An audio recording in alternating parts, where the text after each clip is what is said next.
You ask Tiger to solve. This deals with linear equations with one unknown. The final result is x equals -4. Let's solve it step by step. Group all constants on the right side of the equation. Add 5 to both sides. Group like terms.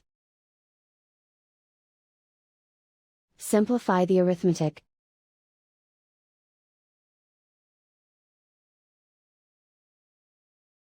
Isolate the x. Divide both sides by -2.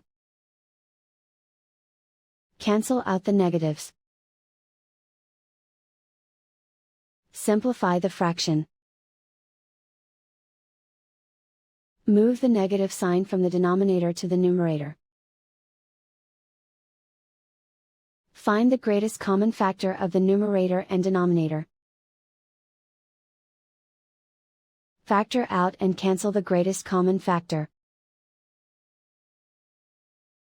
And so the final result is x equals -4.